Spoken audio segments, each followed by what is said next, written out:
Good morning, children. Once again, welcome to online class. So, we have started with the friction lesson.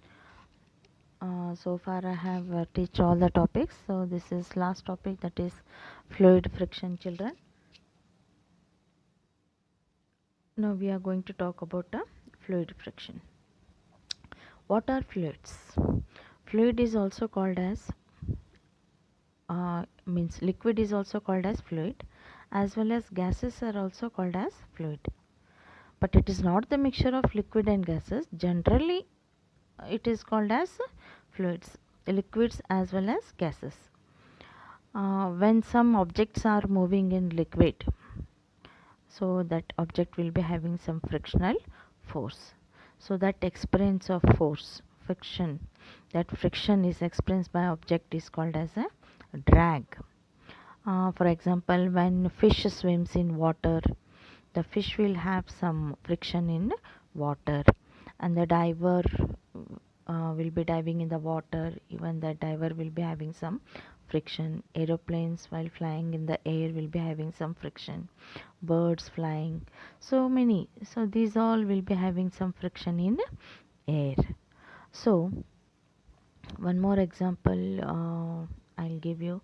Meteors. Meteors are the heavy rocks uh, which are from the other side of the universe, so that is from the space. They fall on the earth. Certain meteors, they come towards the earth and they may hit the earth. But what happens? The earth is surrounded by the atmosphere air. Isn't it, children? The earth is surrounded by the atmosphere air.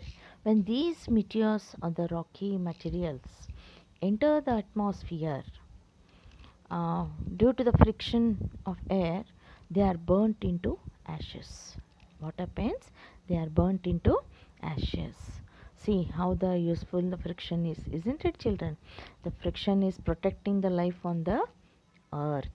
So these rocks and the other particles, when comes on the earth, they are burnt due to friction. So coming back to the fluid friction, I told you fluid means it may be liquid or it may be gas. Liquid means, for example, water, ships, submarines, fishes. These all comes under liquid. Means submarines also will be moving on the water.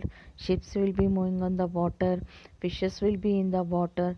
So these all comes under liquid fluid. So even these will be having frictions. Gases means aeroplanes, gliders, birds. These all comes under gases. Means even both will be having, as well as in the liquid or in the gas. Whatever the object will be there in that particular substance, all will be having friction. So how to reduce the friction in these cases? For example, in the previous video I told you all how to reduce the friction in solids, like using some lubricants, oil, grease, okay, water and all. In for different types of machines we are using different types of lubricants. Okay, this comes to the part of the solid things. And what about these liquid and gases things? These are called fluid friction, isn't it? Here also we have to reduce the friction.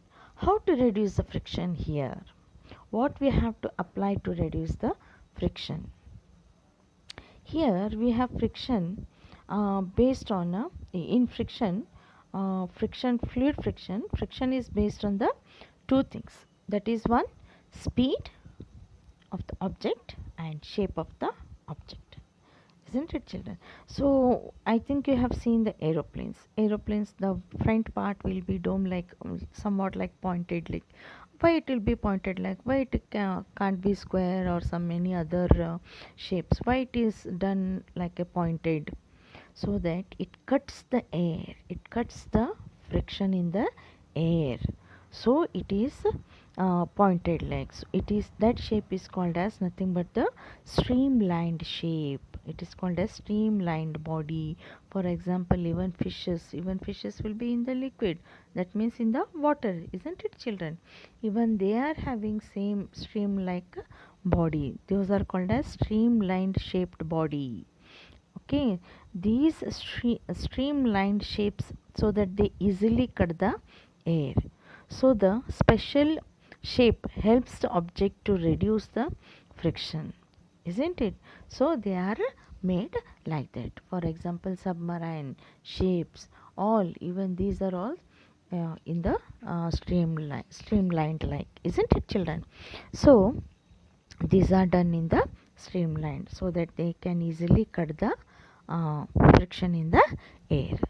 So this is all about the fluid friction, children, isn't it? I hope you have understood.